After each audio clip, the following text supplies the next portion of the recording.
الحمد لله رب العالمين والصلاة والسلام على رسوله الكريم أما بعد فأعوذ بالله من الشيطان الرجيم بسم الله الرحمن الرحيم هو الذي بعث في الأميين رسولا منهم يتلو عليهم آياته ويزكيهم ويعلمهم الكتاب والحكمة وإن كانوا من قبل لفي ضلال مبين وقال وما أرسلناك إلا رحمة للعالمين صدق الله العظيم. بزرگوں نوجوانوں دین کے پروانوں قرآن و حدیث کے مستانوں عزیز مسلمانوں علماء اسلام طلباء نظام ذی العز والاحترام، آسمانی رسالت و نبوت کا وہ روحانی سلسلہ جو سید آدم علیہ السلام سے جاری تھا اور دعوت توحید کا وہ نورانی تسلسل جو انبیاء و رسول کی معرفت مختلف اختار و ادوار میں قائم دائم تھا، شدہ اس ذات اقدس کی بعثت پر تمام ہو گیا جو تخلیق کے اعتبار سے سب سے اول اور بعثت میں سب سے آخر ہے، جو دعائے کری اور نوید مسیحہ ہے، جس کی بشارت سے تورات و انجیل کے مبارک اوراق مزین تھے، جو ختم الرسل آقائے کل اور ہادی سبل بن کر آیا،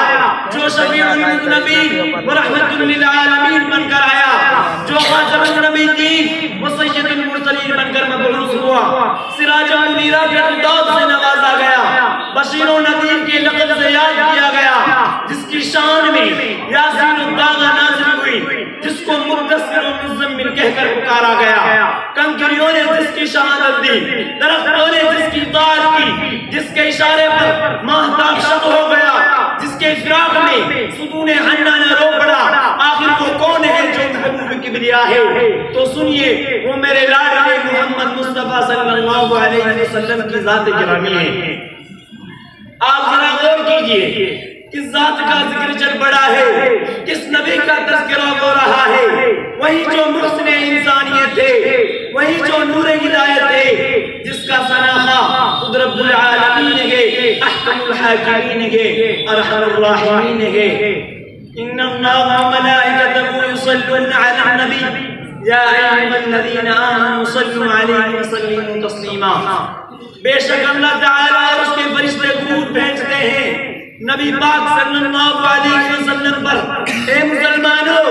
نبی پاک صلی اللہ علیہ وسلم پر درود و سلام بھیجو. آئیے دربار رسالت میں درود و سلام کا نذرانہ پیش کریں. یا رب صلی وسلم دائما ابدا، یا رب صلی وسلم دائما ابدا علی حبیبک خیر الخلق کلہم. برادران ملت، سیرت النبی صلی اللہ علیہ وسلم کو موضوع گفتگو بنانا، شمائل نبوی پر کلام کرنا، صفات رسول کو شمار کرانا ہمارے جیسے عام انسان کی وسعت سے باہر ہے. عام لوگوں کی کیا مجال کہ سیرت النبی صلی اللہ علیہ وسلم کا احاطہ کر سکے، جبکہ رب کائنات خالق دو جہاں فرماتا ہے ان تعدوا نعمت اللہ لا تحصوها. اگر تم اللہ تعالیٰ کی نعمتوں کو شمار کرنا چاہو تو شمار نہیں کر سکتے، اور میں کہتا ہوں صرف ایک نعمت کے احاطہ کریں تب بھی نہیں کر سکتے. تو بھلا بتلائیے کیا رسول خدا کی ذات سے بڑھ کر کوئی نعمت ہو سکتی ہے؟ کیا محبوب کبریا کی بعثت سے بڑھ کر کوئی دولت ہو سکتی ہے؟ کیا ہم اور کیا ہماری لیاقت و صلاحیت یہ تو وہ مقام ہے جہاں پر تلمیذ الرحمن شاعر رسول حضرت حسان بن ثابت انصاری رضی اللہ عنہ یہ کہنے پر مجبور ہو جاتے ہیں ما مدحت محمدا بمقالتی، ما مدحت محمدا بمقالتی ولكن مدحت مقالتی بمحمدی. لیکن واما بنعمت ربک فحدث، کہ خدای کے حکم کا تحت میں خداوند قدوس کی اس نعمت کبریٰ کا ذکر کر رہا ہوں کہ وہ نہ ہوتا تو یہ بحر پر نہ ہوتے، وہ نہ ہوتا تو حجر و شجر نہ ہوتے، وہ نہ ہوتا تو شمس و قمر نہ ہوتے، وہ نہ ہوتا تو جن و بشر نہ ہوتے، وہ نہ ہوتا تو شام و سحر نہ ہوتے، وہ نہ ہوتا تو یہ کائنات نہ ہوتی صلوات اللہ علیہ وسلم۔ اب حیرت زدہ کے جمال نبوت کے کس پہلو کو اجاگر کروں، فکر مند ہوں کہ کمال رسالت کے کس گوشے پر کلام کروں، کیونکہ جو بے کرے جمال و کمال ہو تو صرف کسی ایک صفت کو موضوع بحث بنانا دشوار ترین امر ہے۔ اگر حسن ذات کو بیان کرتا ہوں تو کوئی کہہ چکا ہے حسن یوسف دم عیسیٰ بیضداری، حسن یوسف دم عیسیٰ بیضداری، آنچہ خوبہ ہما کارن کو بناداری۔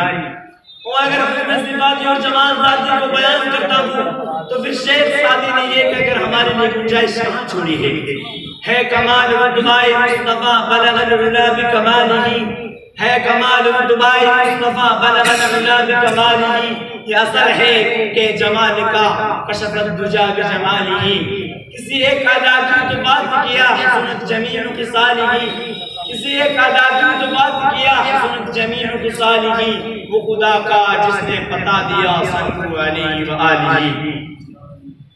مگر پھر بھی لب گشائی کی جسارت کر رہا ہوں، گفتگو کی جرات کر رہا ہوں، لیکن اس احساس کے ساتھ کہ ہزار بار بشوے میں دہن زمشکو گلاب،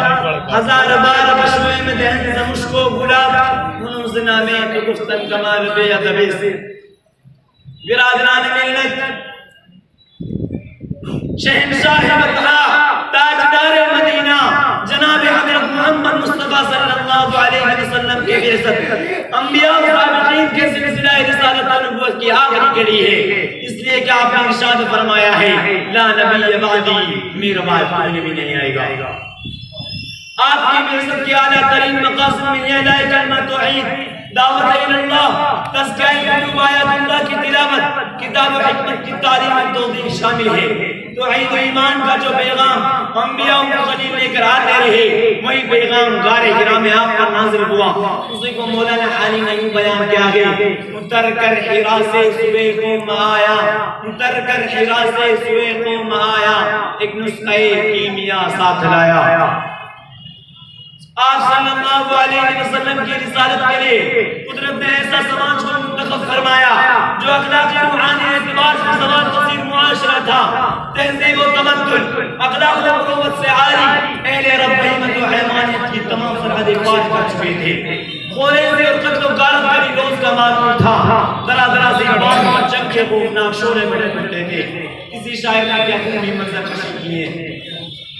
قبیلہ قبیلہ کی باتوں پہ جھگڑا، قبیلہ قبیلہ کی باتوں پہ جھگڑا، کہیں آنے جانے کی باتوں پہ جھگڑا، کہیں پانی پینے پلانے پہ جھگڑا، کہیں پانی پینے پلانے پہ جھگڑا، کہیں گھوڑا آگے بڑھانے پہ جھگڑا۔ شراب نوشی، قمار بازی، زناکاری، عصمت دری، آب ویسی، ضمیر فروشی عربوں کی فکرت زانیہ بن چکی تھی۔ اصنام پرستی مکہ کا دین و مذہب بن چکا تھا۔ بیت اللہ میں 360 بت ہوتے ہی ان کے علاوہ گھروں گھروں خاندان خاندان کے خصوصی بت تھے۔ پھر کسی شاعر نے کیا خوبی منظر کشی کی ہے، قبیلہ قبیلہ کا بت ایک جدا تھا، قبیلہ قبیلہ کا بت ایک جدا تھا، کسی کا حکم تھا کسی کا صفا تھا، یہ عزا پہ وہ نائلہ پر فدا تھا، یہ عزا پہ وہ نائلہ پر فدا تھا، اسی طرح گھر گھر میں ایک خدا تھا۔ الغرض بدبنی مانا کی درندگی شیطانیت کا دور دورہ تھا، انسانیت کی تمام قیدی سوکھ چکی تھی، شرافت کے پھول کو ملا چکے تھے، عزت و کرامت کی کلیاں مرجھا گئی تھی، بنوت و محبت کے سوٹے خشک ہو گئے تھے، احساس و شعور مردہ ہو چکے تھے، ضلالت و جہالت کی تاریخی ہر طرف پھیلی ہوئی تھی، نجات کا راستہ مسدود ہو چکا تھا، ضرورت و مساوات کی جگہ نفرت و عداوت، عدل و انصاف کی جگہ ظلم و غربت کا راج تھا۔ نصارہ ہدایت کے راستے سے بھٹک چکے تھے، یہودی شرک میں مبتلا ہو چکے تھے، ہر طرف ظلمت ہی ظلمت، شقاوت ہی شقاوت، عداوت ہی عداوت کا منظر تھا۔ اسی منظر کو قرآن نے اپنے مختصر الفاظ میں یوں بیان کیا ہے، ظہر الفساد فی البر والبحر بما کسبت ایدی الناس، بحر بر میں لوگوں کی اعمال کی بدولت فساد غالب آ گیا۔ برادران ملت، ایسے تاریخ دور میں خاتم النبی دین کی ولادت ہوئی، حضور اکرم صلی اللہ علیہ وسلم کے قبل از نبوت والی زندگی کا ایک ایک لمحہ تاریخ نے اپنے صفحات میں محفوظ کر لیا ہے۔ ولادت سے رضاعت تک، ایک طفل سے دور جوانی تک، اور جوانی سے رسالت تک کا کوئی گوشہ مخفی نہیں ہے۔ آپ جس ماحول میں پیدا ہوئے، جس معاشرے میں پروان چڑھے، اس کی تھوڑی تھوڑی تفصیل بیان کی، مگر اسی بگڑے سماج میں رہنے والوں نے آپ کی صداقت کو دیکھ کر صادق کا لقب دیا، امانت داری کو دیکھ کر امین کا خطاب دیا۔ آپ کی پاک بازی، حق گوئی، ایفائے حق وفا شعاری کا ہر شخص مختلف تھا۔